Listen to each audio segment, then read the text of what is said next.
All right, Oh, we're in. Let's go. episode 10, Yeah, episode 11.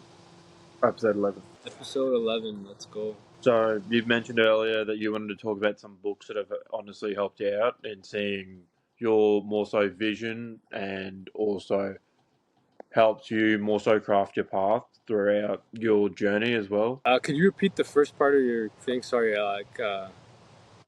I'm outside right now. It's kind of a new setting. Yeah. But you said But, oh, some books. I so remember you said, initially yeah, I wanted to talk about some books. Yeah. yeah. Because you just mentioned like top three, and then I Yeah. was thinking let's just rock and roll with that one. Top three books. Yeah. And how those significantly helped Okay. you, and also how they've helped your perception of the world.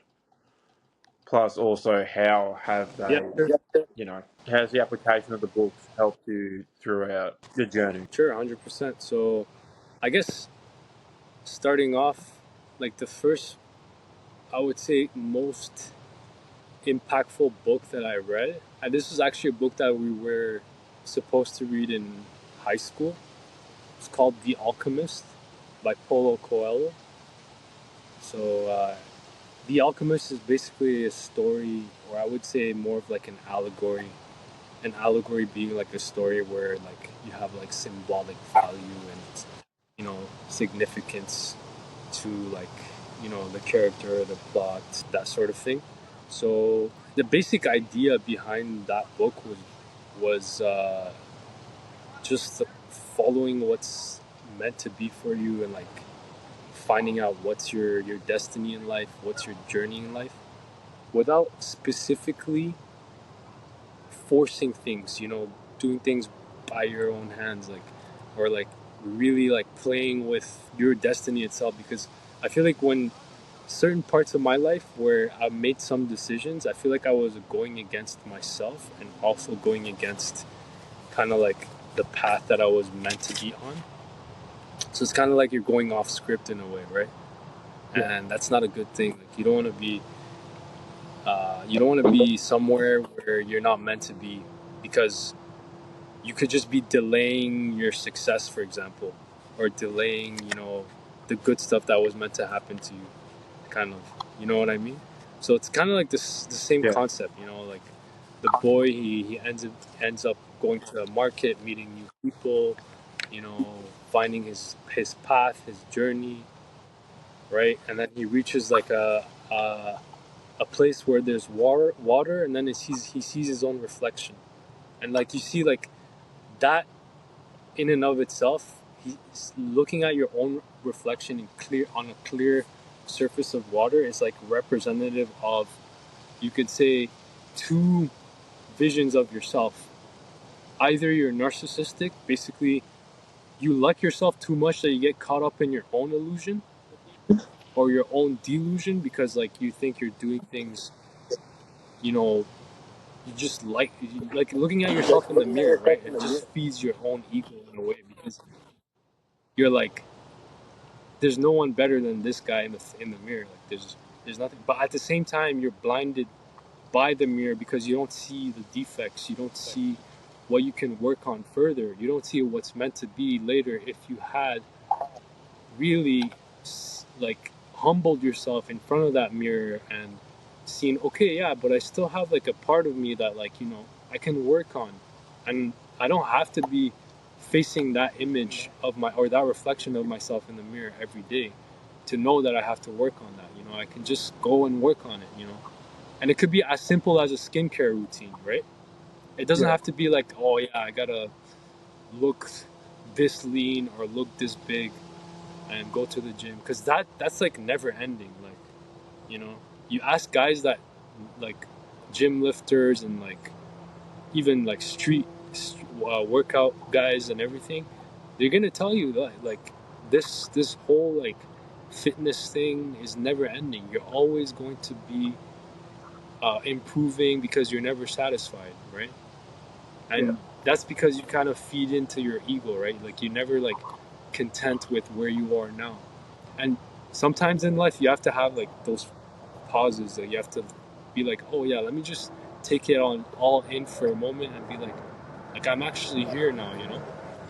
So that book kind of has that whole reflection of, destiny and, how you see yourself moving forward, and not to play around, like, with destiny, with what's meant to be, with what God writes for you, you know, versus what you write with your own hands, that sort of thing. So that book, The Alchemist, had a big impact.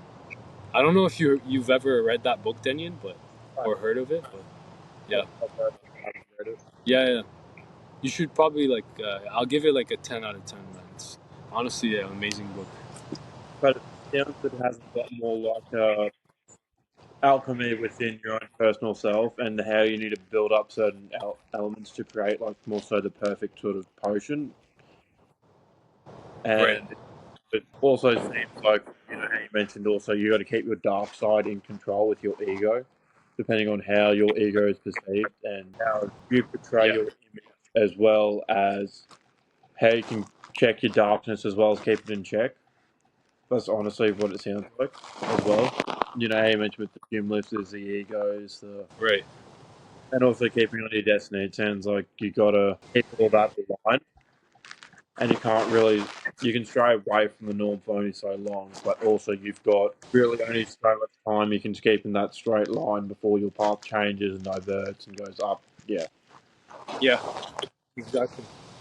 And it actually ties into like even my own religion. Like in Islam, we talk about this a lot. Like Sirat al Mustaqim. Sirat is a path. Mustaqim is straight. And we always talk about this. In the first thing we talk about is in our 5 daily prayers. We ask Allah, like our Lord, to guide us on the straight path. Literally every you can say every standing of the prayer. Like every time we stand in the prayer, we have to recite that verse. So it goes back to even like, what's the shortest distance between 2 points? It's a straight line. So whenever you're going crooked or sideways, you're taking longer to get to your destination. And it's like hurting your success. So that's kind of also the analogy. But it's a but good then thing you mentioned that. you also think about what happens. Let's just say if someone was to say take a massive leap of faith, and let's just say that worked out, like you mentioned the straight path. So if someone was to jump, let's just say if someone was to jump and get like 5 or 6 steps forward and still continue on the tangent of straight, will that still be considered as a straight path, or will it? Well, obviously that little bit will be like up and then straight to balance it out. Actually, no, you're right. Actually, taking massive leaps of faith could boost people's progress, like make them even better faster. Yeah, Because why? Because one thing with taking a leap of faith is listening to the people that lived on this earth before you, because they've already lived for a certain amount of time, or even people in the history. So you can talk about like Isaac Newton. You can talk about like Charles Darwin. You can talk about people who had a big impact in the past. What they said or did had influence on man's history later on. So it's a good thing to have a listen or read up on their biographies, on their work, and actually believe first. Like just give them the benefit of the belief that what they did or what they said actually had some truth because it had an impact, right? yeah. And then from there, it kind of brings you closer to the truth, because then you're like, okay. And then you start seeing your life change, because then you're like, you actually believe in, I remember we talked about this whole belief system, right? It does have Yeah. an impact on you know, someone's life, right? Perception is And reality. yes, exactly.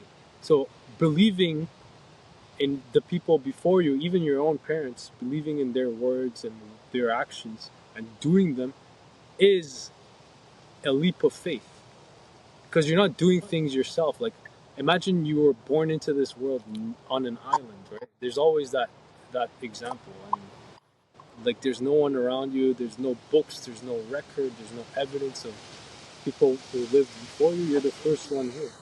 It's gonna take you generations, like a lot of time. It's like you're basically restarting humanity again. It doesn't make sense. You have to have take a leap of faith. But at the And same then time, it's also you and God also for everyone.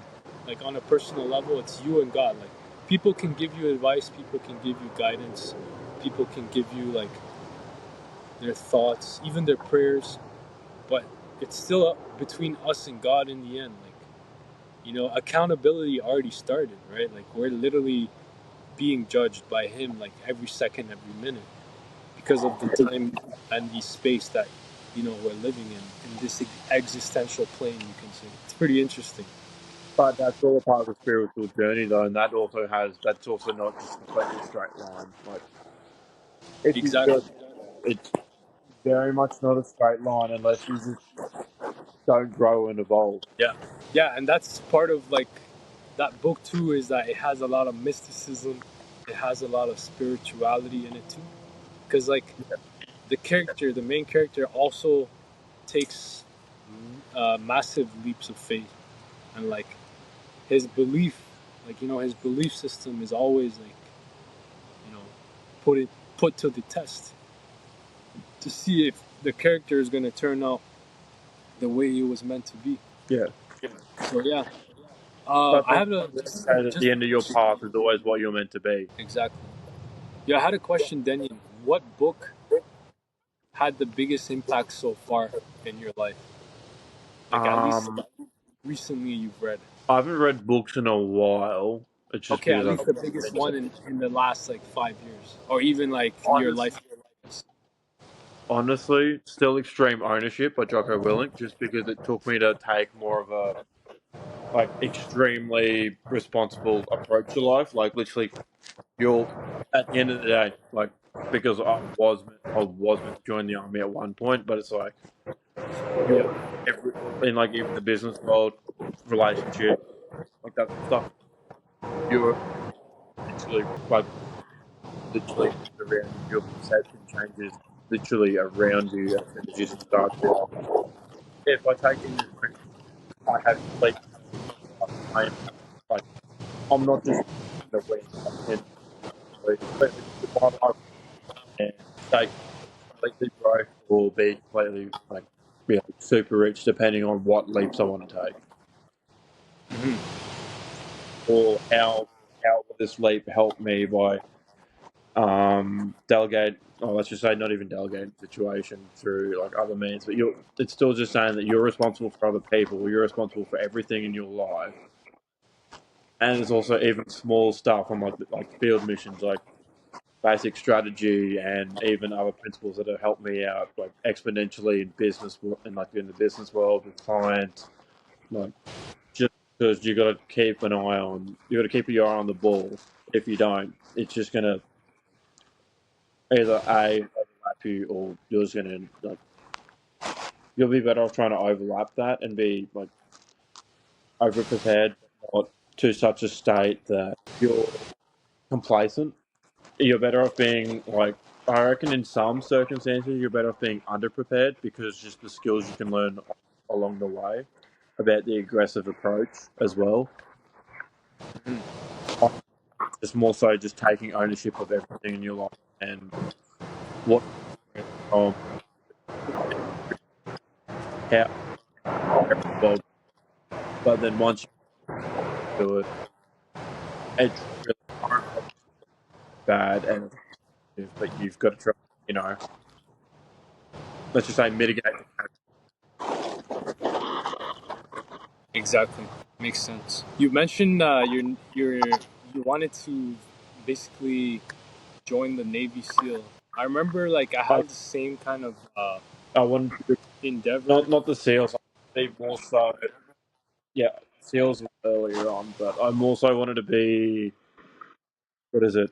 Working in the army, not a foot soldier, but one of the what is it? Special forces. That's what I was aiming for. That's cool. Just because your mind needs to be like completely out of the norm, you need to literally just be like a killer. So it's like, Yeah, how can that help me later on? yeah, it makes sense. And But it's also about like obviously, Navy analyzing. Yeah, how we Hell Week, yeah, of course, 100%. I told you I known a guy from, well, I don't know him personally, but I'm connected to him by another guy here in Montreal. That's his nephew, and he went through the whole Navy SEAL thing. And if you look at the way he's built physically, like his arms, his legs, his hands are like razor sharp blades. And he can do like muscle ups.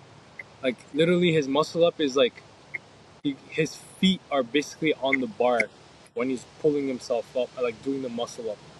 Like he can like just straight up go on top, and then when he pushes, like he has so much force pushing that he's basically like jumping with his hands on the bar, but like he's not in a handstand. Like he's just in like feet down kind of position, and that's it. Like it's insane, but like the Navy SEAL. I always like to think of that because, like you said, it's this killer instinct, it's this killer mindset. Not in the sense that you're doing it to, yeah, you're doing it to kill like the demons inside of you. You're doing it to basically be a better version of the best version of yourself. Just like that guy, like he has like so much strength, so much like endurance physically and mentally. Also, he's able to bear so much because of that Navy SEAL training, and also the years he served in the army and everything. And I'm pretty sure now he probably has like he owns a business. He probably has his own family. I know another guy actually. I connected to him, Telseen. I just connected to him on Instagram or Threads even. And this guy just like I still talk to him like he just recently just had his birthday, finished 4 years of experience serving the army. He's married. He's planning to have a family. Like he's living good. But you see, like military training, Navy SEAL, Army training, all of that has a big, big value to bring, to yourself. It's also very high risk, very high reward. Exactly. Of course, there's just like anything that you wanna achieve that's big. You have to think high risk, high reward. But it's also like at the end of the day, like we said, it's faith based. You're making leaps of faith. Like if something bad happens, doesn't mean it's not meant to be. It just means like there's another route. Yeah, other than necessary That's just that route may be the route that you're meant to take as well. Because, yeah, exactly. And there's probably better things for you there too. Like at the end, the way we see things, like as a young Muslim man, the way I see it is always like whatever happens, God writes what's good for us. And even if it ends up being like you're sick or disabled or whatever, we're still going to be grateful because God's never going to write something bad for us. Like we still believe that like he's the sole owner and the one who created our actions, our thoughts. He's created like the line itself. So we're just here for like witnessing all of this and witnessing ourselves in it.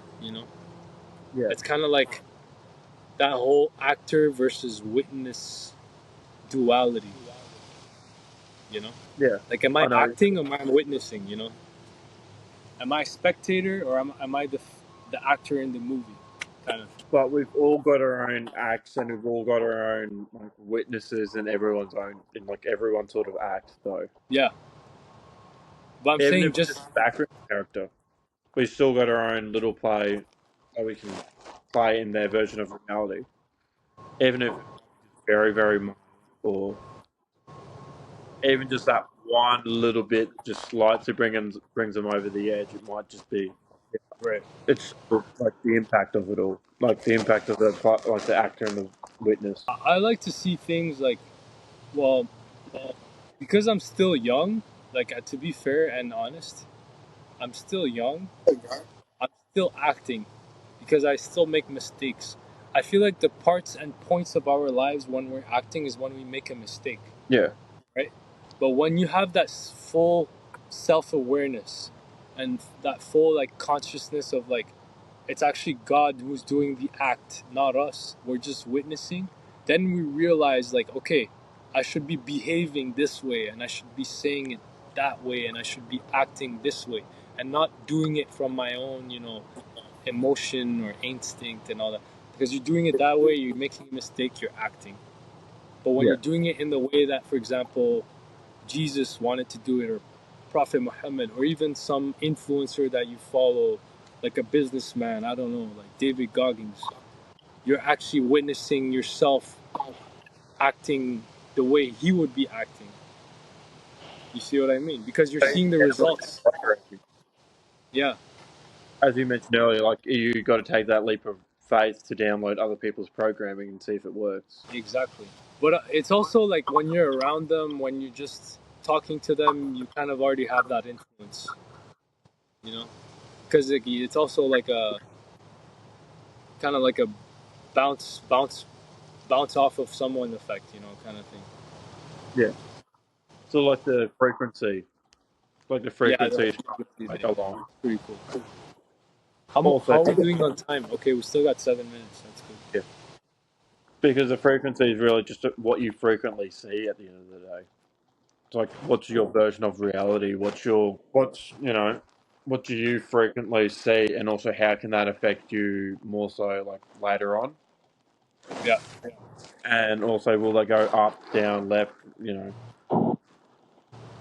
makes sense. I reckon frequency is one of the concepts which is really basic to understand. However, the complexities to it, in the basic version of when you start your journey, how they like you got to match the frequency of this person, this person, this person, or you got to try and get like a high frequency person. It's sort of like it's a very basic concept to understand. However, you've also got to have that little bit of layer of mentorship before you actually properly can understand what those people are saying. Also, Yeah, it's just like, mentorship. You said right?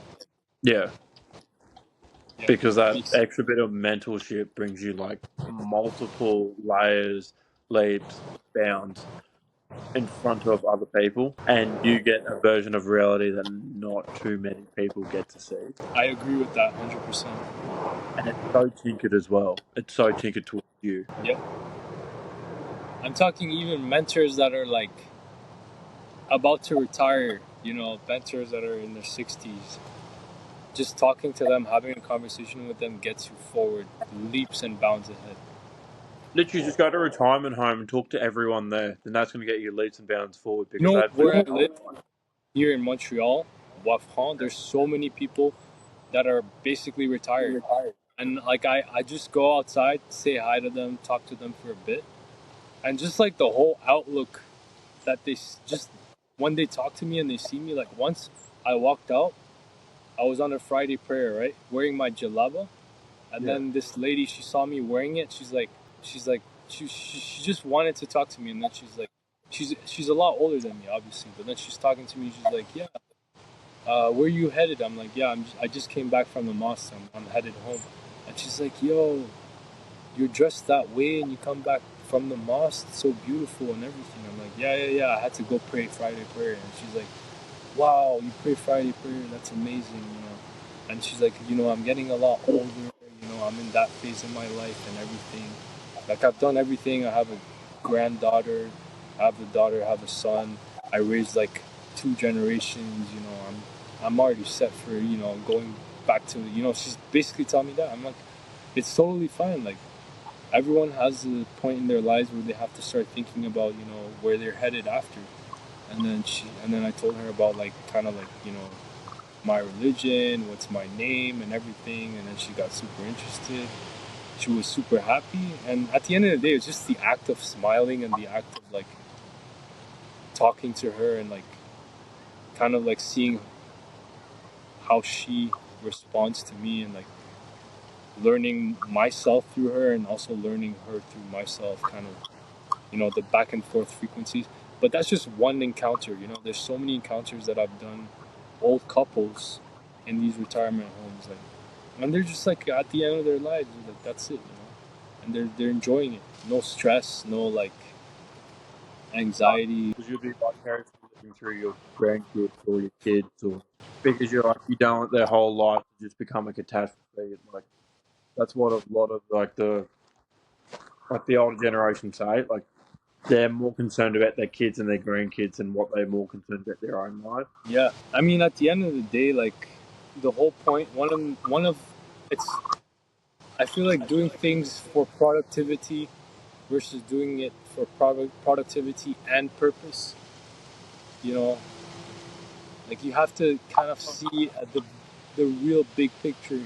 You know, when we're talking like we're in our 20s, we know we have to make money. We know we have to like start thinking about family, start thinking about how we want to lead.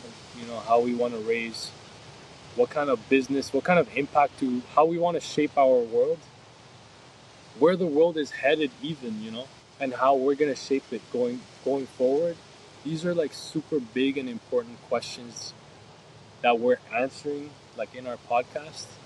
And like just to end things, you know, last 30 seconds, Denyon, I just wanted you to share like, you know, a positive thought. Honestly, just live life to the fullest. Take as much risk as you can honestly manage, because life's just a video game, and everything's leveling up skills. I love that. Take risks, but responsibly. Just like your book on ownership, right? Yeah, Take risks, but responsibly, because you don't want to end up in three places. You don't want to end up in the hospital, you don't want to end up in prison, and you don't want to end up in the grave too soon. that could all just be God's plan at the end of the day. That could No, no, honestly, no. There's God's plan, but there's also your doing.